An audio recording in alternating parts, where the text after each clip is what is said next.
My name's Minty Donald. And my name's Nick Miller. And we're artists. In our work, we explore some of the ways that we interact with the stuff that we think of as being not human, the matter that surrounds us, flows through us, and from which we are made. Water, soil, air, rocks, bacteria, in other words, moss. we try to explore what it means to be human in a world that we understand as being much more than human. Recently, we've been thinking about this in terms of meeting. Meeting is something that humans and non-humans do, and do together in ways that are complex, entangled, and always changing. How do we and how can we meet stuff that we don't identify as human? What is at stake in these meetings? What kinds of meetings are encouraged by humans, and which meetings do we do our best to prevent? What other than human meetings are taking place all around us, within us, and unknowable to us? This is me meeting a river in Hamburg as part of a project called Water Meets. Sometimes when we meet stuff that isn't human, like rivers, we speak to it. We don't think that rivers or other things can understand us, or that they will reply in any language that we can understand. But we think that talking to rivers can change our relationships with them. We listen more attentively, perhaps. We feel a bit foolish. We may even begin to question our ingrained sense of human exceptionalism. Sometimes in our attempts to meet with the other than human, we take strategic and playful anthropomorphism even further. In Water Meets Nithsdale, we borrowed water from two streams before they met at a confluence. We introduced each pair of the bottled water samples to one another, using their names. Tansley Burn, I'd like you to meet Smyrne Gutter. We clinked the bottles in a toast and then took a mouthful of the untreated stream water. Then we exchanged the water in a kiss. We thought about the bacteria, microbes, chemicals, and other stuff in the untreated river water that was meeting and mingling in our guts, and about the possible consequences of those meetings. We've been thinking about how we categorize matter as clean or unclean, desirable or undesirable, and about how this changes depending on the context. This is a photo of two boys drinking water that we borrowed from one of the last existing natural springs in Madrid. We left a container with the water and some glasses in a local park. We left a notice beside it that explained where it came from and invited people to take some water.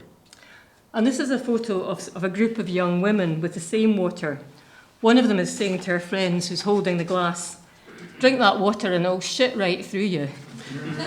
The water is untreated, but safe to drink.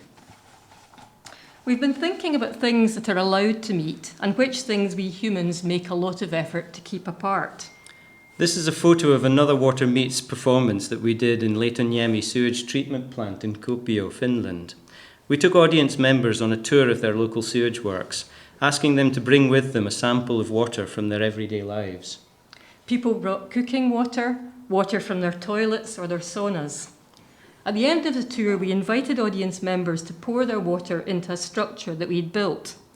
The pipes and containers were made from frozen water borrowed from the nearby lake and from the local freshwater treatment plant. This image is of the aftermath of a meeting during a major flood in 2013 between the Bow River and the urban infrastructure of the city of Calgary in Alberta. The people of Calgary say that they love their river. This event tested that love. In Glasgow, human modifications make the River Clyde a waterway that's very difficult to meet. Steep quayside walls and railings throughout the centre of Glasgow hold the river at arm's length from the city. We think we'd like it if the river was allowed to meet the city. In 2012, we tried and failed to lace together the banks of the River Clyde using over a mile of thick black mooring rope. The rope was pulled back and forth by a workboat and tensioned around bollards on either side to make a giant zigzag lattice. We worked with tide, weather, and our own sense of failure. In Madrid, the Rio Manzanares has been transformed in the past few years. The Manzanares has quayside walls similar to those of the Clyde, but the water level has been lowered, allowing patches of silt to gather and for trees and plants to grow. These islands are now habitats for all sorts of wildlife. This week, as part of the Architecture Fringe, we're doing a project called Erratic Drift. Here we're borrowing sludge from the River Clyde, which we've dried out to make a powdery silt. We're going to sprinkle this along the tide line of the River Clyde, marking the reach of the river before it was canalised. Erratic Drift explores relationships between geology and architecture.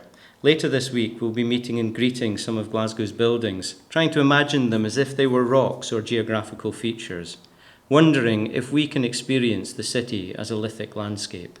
Geological features. in greeting or hailing these buildings and the ancient stones from which they're made, we wonder if we might communicate over unfathomable sweeps of time.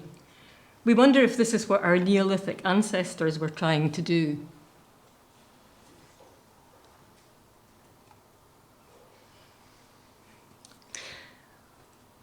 Through our meeting with water, rocks, and other non-human stuff, we try to unsettle our entrenched sense of ourselves as discrete bodies. We try to challenge the worldview that for millennia has placed humanity in a position of mastery over non-human stuff. So, we'll let the rocks have the last word.